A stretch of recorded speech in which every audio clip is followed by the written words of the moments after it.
আসসালামু আলাইকুম সবাইকে। সকলের উপর শান্তি বর্ষিত হোক। শুরু করছি আজকে বেসিক মেথড স্কুলে ত্রিকোণমিতি অধ্যায়। আজকে ত্রিকোণমিতি অধ্যায়ের কিছু ম্যাথ নিয়ে আলোচনা করব। দেখো ত্রিকোণমিতি অধ্যায় করতে হলে প্রথমে যে বেসিকগুলো মাথায় রাখতে হবে সেটা হলো ত্রিকোণমিতি অধ্যায়ের এই 6টা অনুপাত আমরা মুখস্থ রাখা লাগবে। আমি ওদের ক্লাসে যদিও শিখাইছি, আবার আমি বলি ত্রিকোণমিতি অধ্যায়টা করতে হলেই কোনো কিছু মুখস্থ রাখতে হলে সেটা এই 6টা অনুপাত মুখস্থ রাখতে হবে।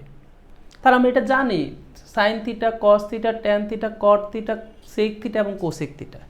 এই 6টা যখন অনুপাত আমরা মুখস্থ করব, তার পরবর্তীতে আমরা জানবো যে সাইন থিটার বিপরীত কী।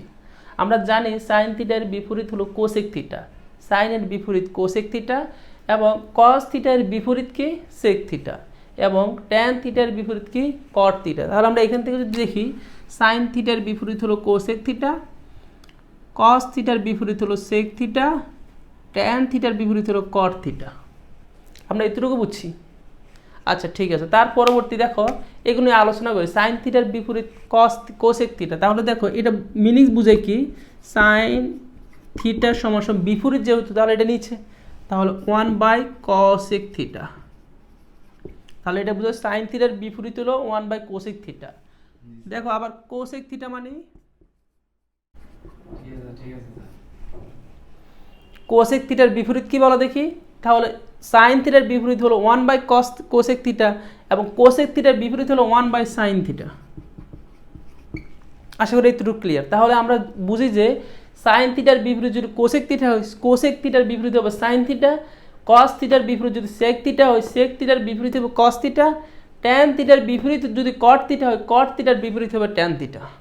আর বিপরীত বলতে বোঝাচ্ছে 1/cosec থিটা।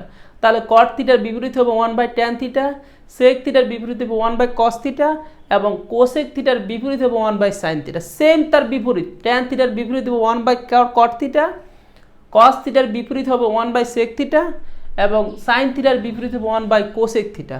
আশা করি এই 6টা অনুপাত সম্পর্কে আর একটু বেশি জানলাম। এখন তার পরবর্তী আমরা যেটা জানি, অতীতের ক্লাসে অনুপাতগুলো নিয়ে আলোচনা করছি। কি অনুপাতগুলো নিয়ে আলোচনা করছি? আমরা জানি সাইন থিটা সমান লম্ব বাই অতিভুজ, কস থিটা সমান ভূমি বাই অতিভুজ, এবং ট্যান থিটা সমান লম্ব বাই ভূমি। আমরা জানি সাইন থিটা সমান লম্ব বাই অতিভুজ। আমরা অতীতের ক্লাসে জানি সাইন থিটা লম্ব বাই অতিভুজ কীভাবে হয়েছে, এটা নিয়ে আশা করি কিছু একটা ক্লাস আছে, দেখলে বুঝে যাবা। কস থিটার বিপরীত হলো ভূমি বাই অতিভুজ, এবং ট্যান থিটার বিপরীত হলো লম্ব বাই ভূমি। আমরা যদি শুধু এই সাইন থিটার লম্ব বাই অতিভুজ এবং কস থিটা ভূমি বাই অতিভুজ যেন আমরা সবগুলো জানবো, কীভাবে জানবো সেই সম্পর্কে আলোচনা করা হয়েছে। তারপর আমি আবার পুনরায় রিপ্লে করতেছি, সাইন থিটা হলো লম্ব বাই অতিভুজ, কস থিটা হলো ভূমি বাই অতিভুজ। আমরা যদি দুটো অনুপাত জানি, ট্যান থিটার অনুপাত হলো, ট্যান থিটার একটা মান আছে, যেমন ট্যান থিটার মানটা হলো sine by cos theta, sine theta by cos theta. তাহলে সাইন থিটা বাই